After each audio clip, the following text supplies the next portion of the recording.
Cuando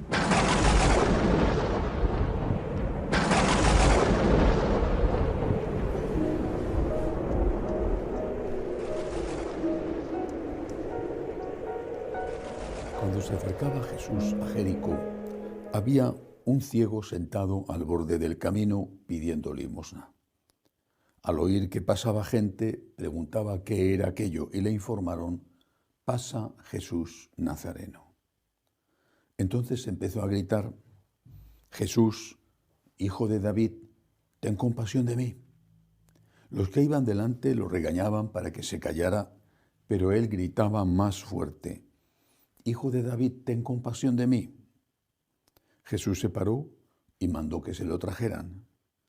Cuando estuvo cerca le preguntó: ¿qué quieres que haga por ti? Él le dijo: Señor, que recobre la vista.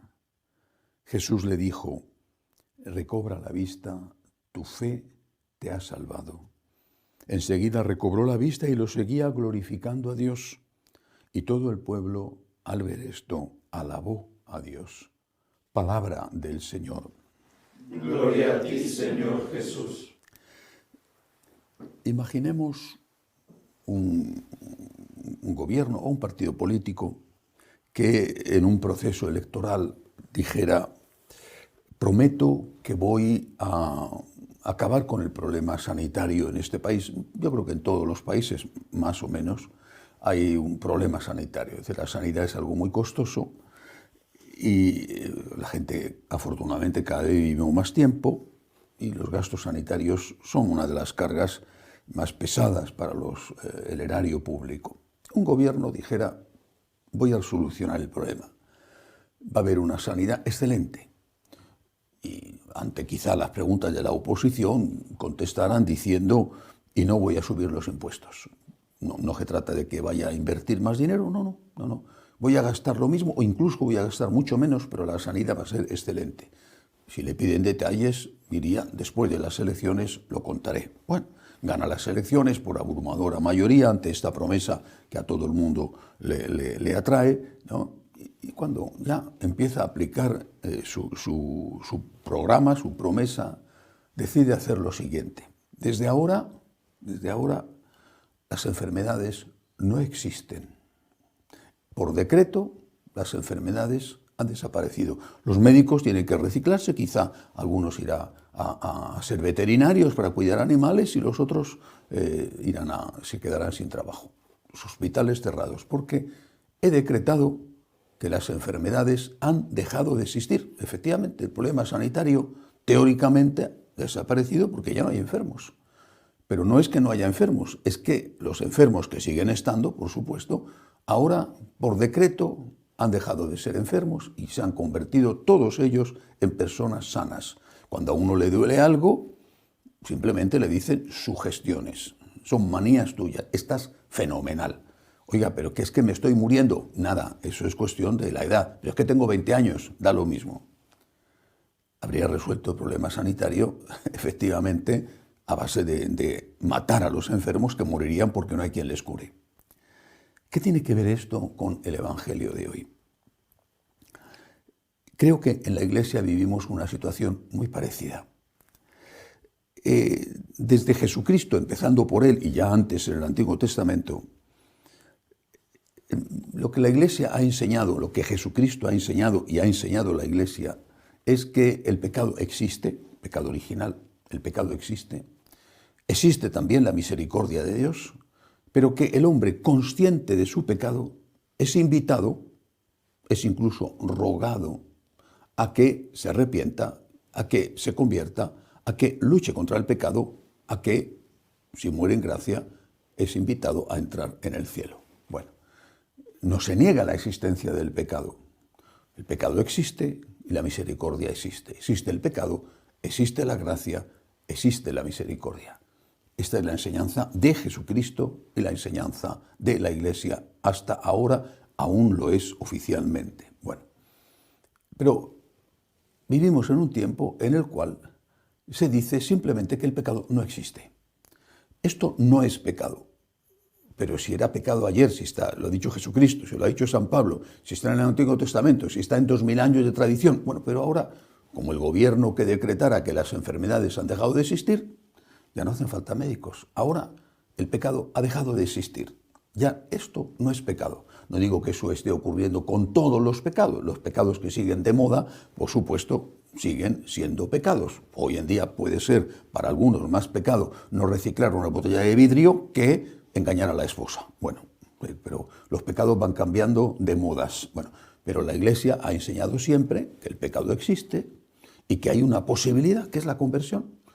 Incluso con recaídas, pues nuevas conversiones, 70 veces 7, dice el Señor que nos va a perdonar. Bueno, pero ahora ya no.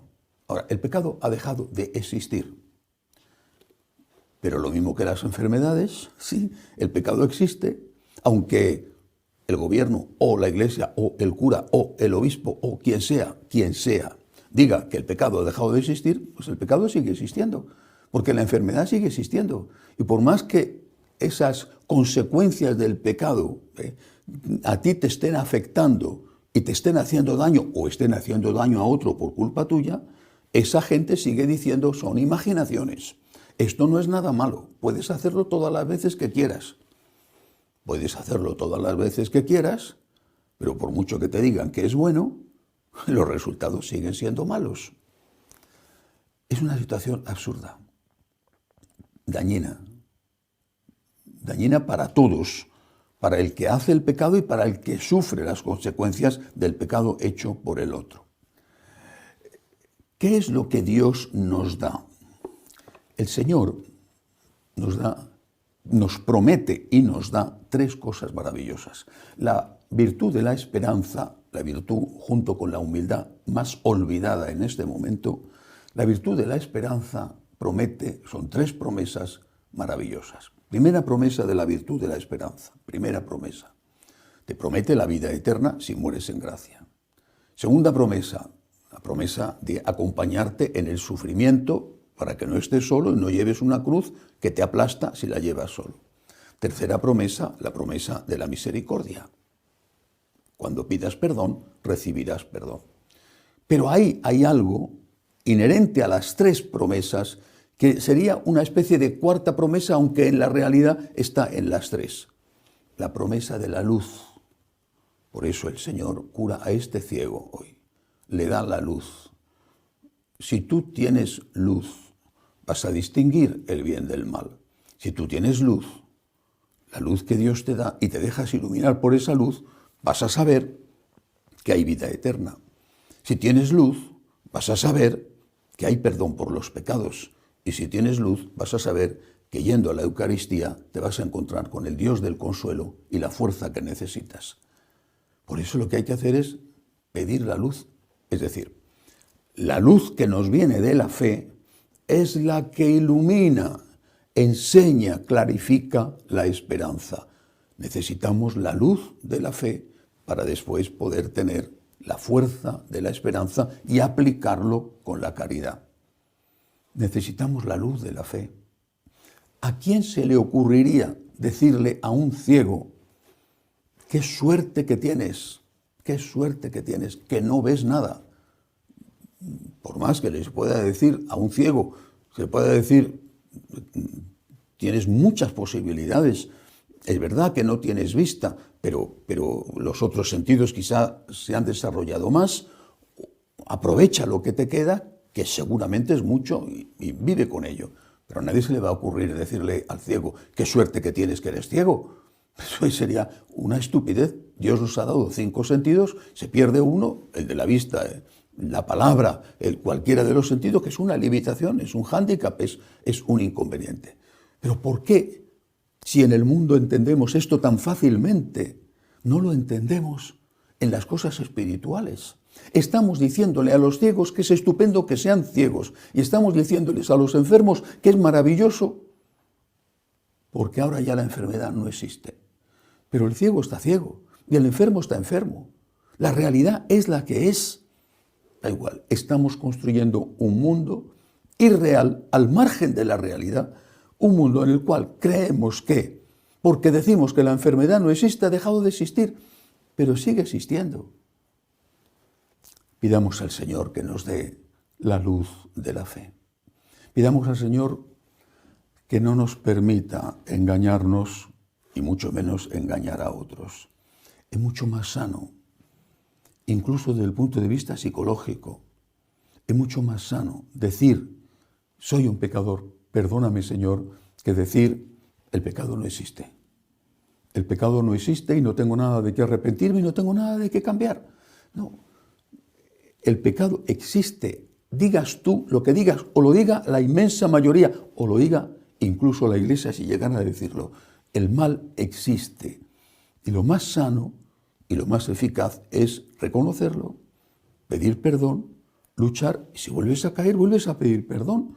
Si el Señor es el Dios de la misericordia, necesitamos luz para poder tener esperanza. Y necesitamos la luz de la fe y la esperanza para poder tener caridad. Que así sea.